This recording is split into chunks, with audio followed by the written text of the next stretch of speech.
Hi, grade 8s. It's Mrs. Shemko coming to you live from my house. I am trying this work from home thing. I have a 1-year-old and a 3-year-old, so it's not always easy. If you hear them squealing, I apologize. Today, we are going to continue reading The Outsiders. I hope a lot of you will be excited about that. I considered not doing it, but I just really want to finish the book with you guys. I wish I could be reading it in front of you because it's a lot more fun to see your reactions and hear what's going on. I know it's been a while since we've read it, so make sure you go back through. I posted summaries. They're really short to read so that you remember what's going on. But right now, we are starting on chapter 6. I'm going to read it out loud to you. If you want to follow along, I know you don't have a hard copy, but you can go online and you can search The Outsiders Chapter 6 PDF, and there's lots of available resources for you. So at this point, Johnny and Ponyboy are at the church. They're hiding out because Johnny killed the Soch, Bob, because he was drowning Ponyboy.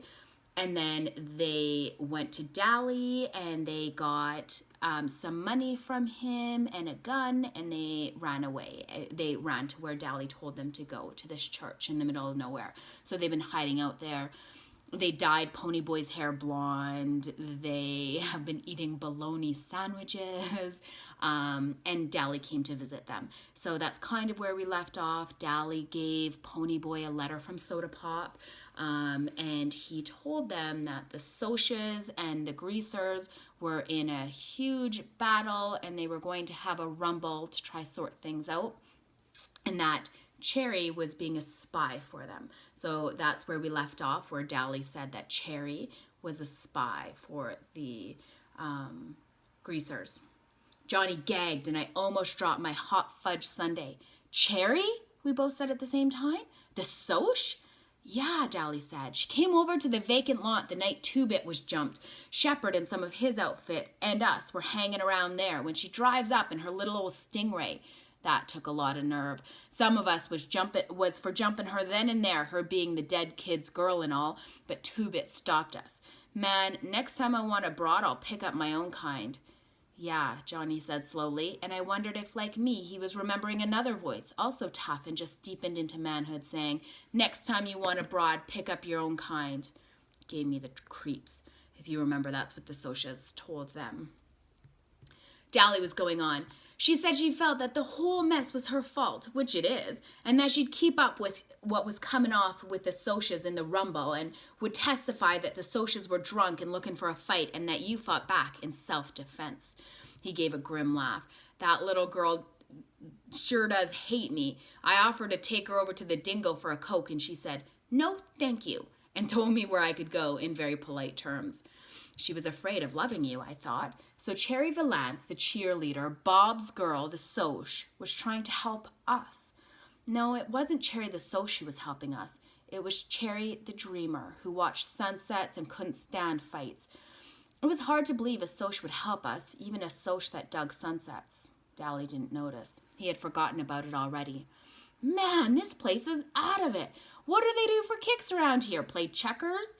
Dally surveyed the scene without interest. I ain't never been in the country before. Have you two? Johnny shook his head, but I said, Dad used to take us all hunting. I've been in the country before. How'd you know about the church? I got a cousin that lives around here somewheres. Tipped me off that I'd make a tough hideout in case of something. Hey, Ponyboy, I heard you was the best shot in the family. Yeah, I said. Dario has got the most stuck, so him and Dad. Soda and I goofed around too much, scared most of our game away. I couldn't tell Dally that I hated to shoot things. He'd think I was soft. That was a good idea. I mean, cutting your hair and bleaching it. They printed your descriptions in the paper, but you sure wouldn't fit 'em now. Johnny had been quietly finishing his 5th barbecue sandwich. Gotta be better than bologna, I suppose. But he announced, we're going back and turning ourselves in. It was Dally's turn to gag. Then he swore a while. Then he turned to Johnny and demanded, what?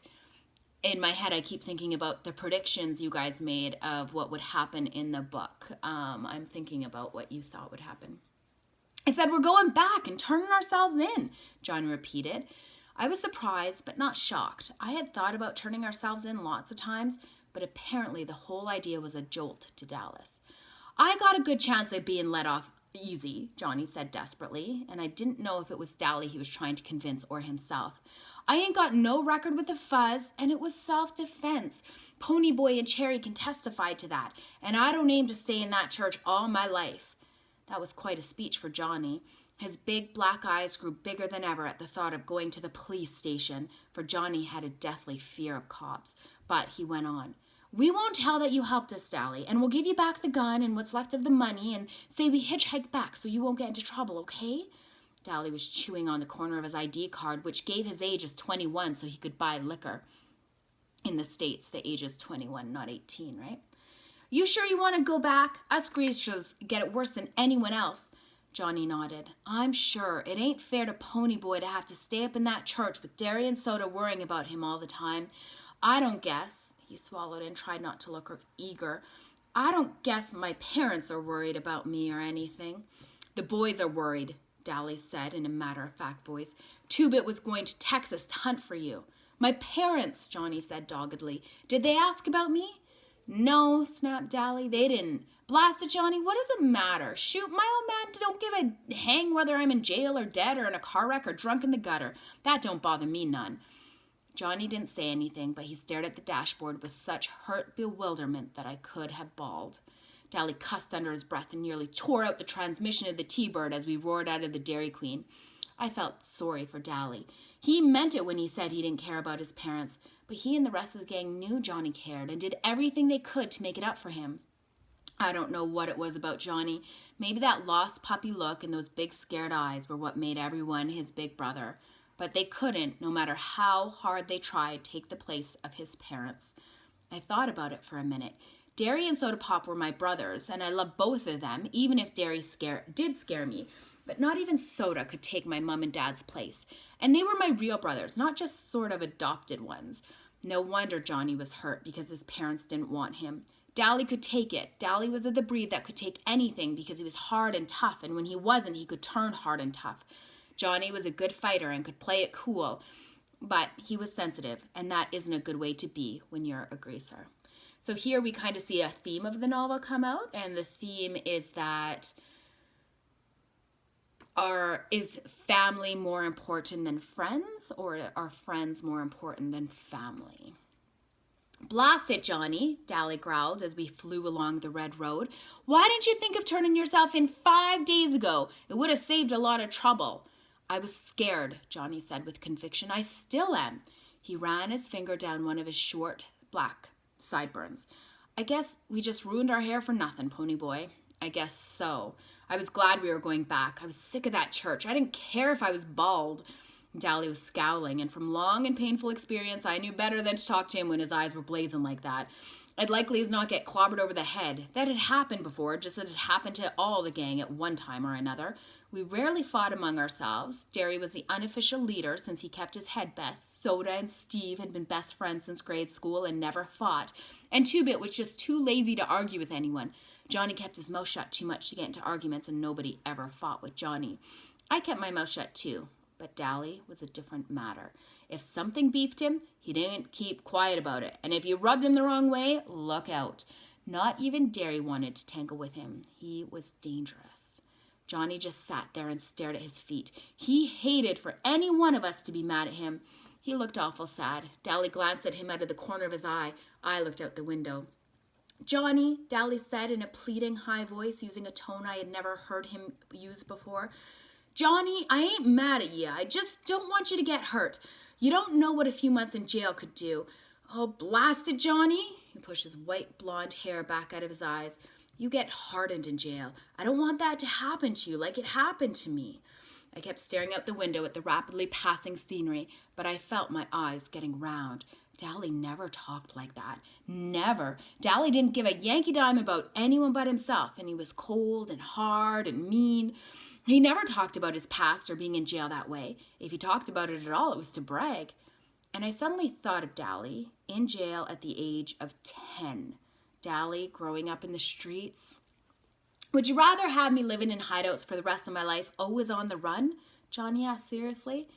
If Dally had said yes, Johnny would have gone back to the church without hesitation. He figured Dally knew more than he did, and Dally's word was law. But he never heard Dally's answer, for we had reached the top of Jay Mountain, and Dally suddenly slammed on the brakes and stared.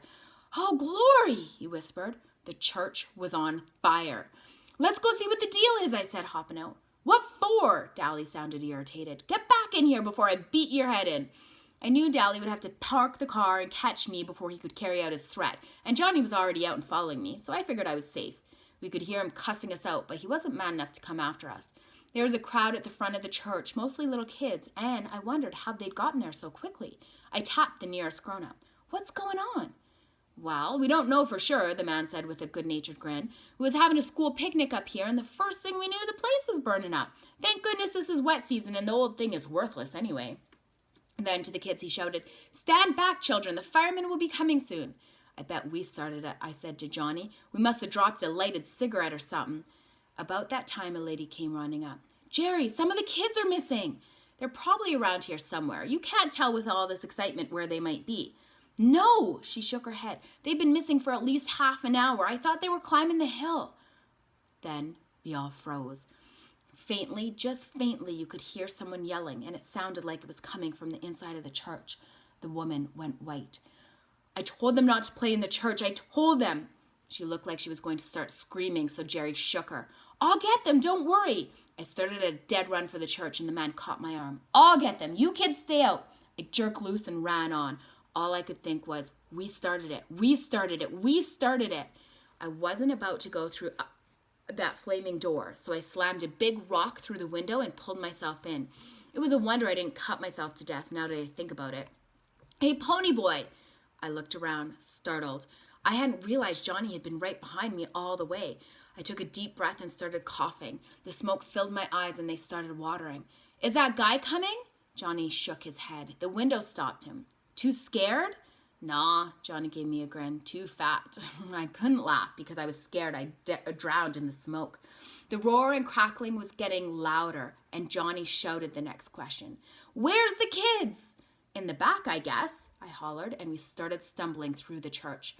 I should be scared, I thought, with an odd detached feeling, but I'm not. The cinders and embers began falling on us, stinging and smarting like ants.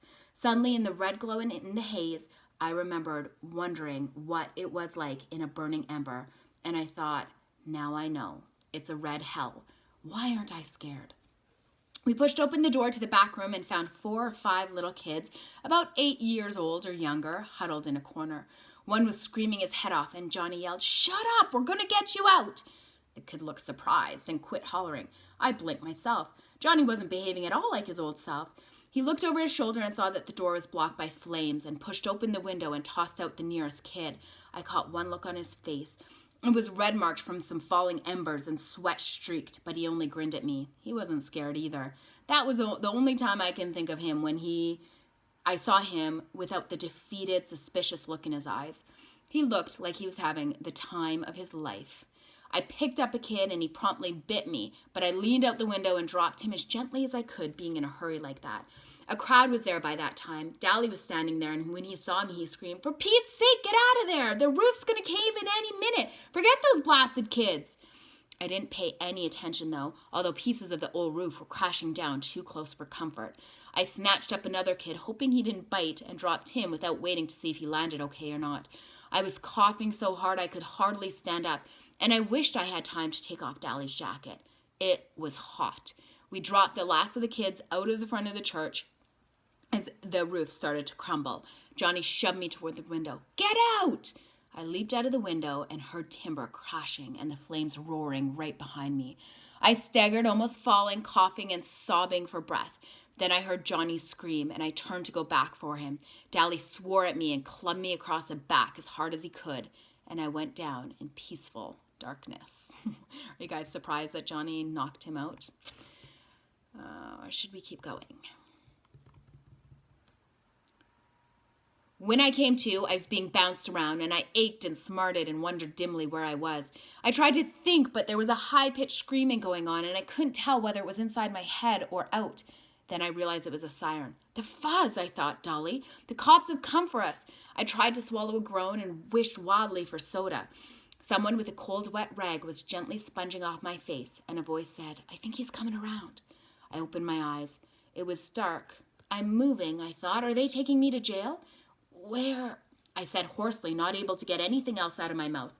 My throat was sore. I blinked at the stranger sitting beside me. But he wasn't a stranger. I'd seen him before. "Take it easy, kid. You're in an ambulance." "Where's Johnny?" I cried, frightened at being in the car with strangers. "And Dallas?" "They're in the other ambulance, right behind us. Just calm down. You're going to be okay. You just passed out." "I didn't either," I said in the bored, tough voice we reserve for strangers and cops. "Dallas hit me. How come?" "Because your back was in flames, that's why." I was surprised. "It was? Golly, I didn't feel it. It don't hurt." "We put it out before you got burned. That jacket saved you from bad burning, maybe saved your life. You just keeled over from smoke inhalation and a little shock. Of course, that slap on the back didn't help much." I remembered who he was then. Jerry somebody or other who was too heavy to get in the window? He must be a school teacher, I thought. "Are you taking us to the police station?" I was all still a little mixed up as to what was coming off. The police station? It was his turn to be surprised. What would we want to take you to the police station for? We're taking all three of you to the hospital. I let his first mark slide by. "Are Johnny and Dally all right?" "Which one's which?" "Johnny has black hair. Dally's the mean-looking one." He studied his wedding ring. Maybe he's thinking about his wife, I thought. I wished he'd say something. "We think the tow-headed kid is going to be all right. He burned one arm pretty badly, though, trying to drag the other kid out the window." So tow-headed means blonde. So that would be Dally. "Johnny? Well, I don't know about him. A piece of timber caught him across the back. He might have a broken back, and he was burned pretty severely. He passed out before he got out the window. They're giving him plasma now." And what's plasma? Blood, right? He must have seen the look on my face because he hurriedly changed the subject. "I swear you three are the bravest kids I've seen in a long time. First you and the black-haired kid climbing in that window, and then the tough-looking kid going back in to save him. Mrs. O'Brien and I think you were sent straight from heaven. Or are you just professional heroes or something?" Sent from heaven? Had he gotten a good look at Dallas? "No, we're greasers," I said. I was too worried and too scared to appreciate the fact that he was trying to be funny. "You're what?"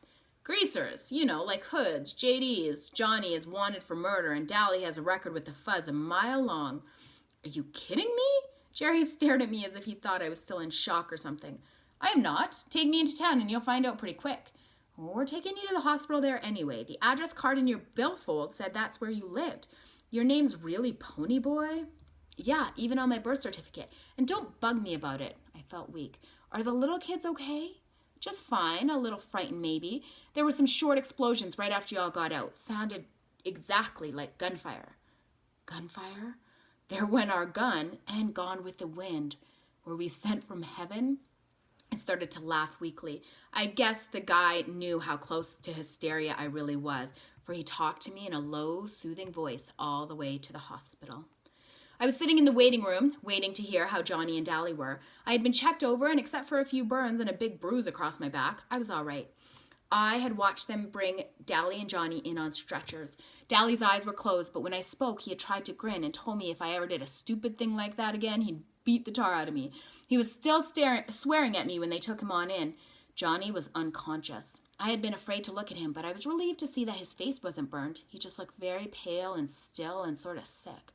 I would have cried at the sight of him, so still, except I couldn't in front of people. Jerry Wood had stayed with me all the time. He kept thanking me for getting the kids out. He didn't seem to mind our being hoods. I told him the whole story, starting when Dally and Johnny and I had met at the corner of Pickett and Sutton. I left out the part about the gun and our hitching a ride in the freight car. He was real nice about it, and said that being heroes would help us get out of trouble, especially since it was self-defense and all. I was sitting there smoking a cigarette when Jerry came back in from making a phone call. He stared at me for a second. "You shouldn't be smoking." I was startled. "How come?" I looked at my cigarette. It looked okay to me. I looked around for a no smoking sign and couldn't find one. "How come?" Remember, he's, what is he, 14? Johnny's 14? So he's young. I was startled. Jerry stammered, "You're too young." "I am?" I had never thought about it. Everyone in our neighborhood, even the girls, smoked, except for Derry, who was too proud of his athletic health to risk a cigarette.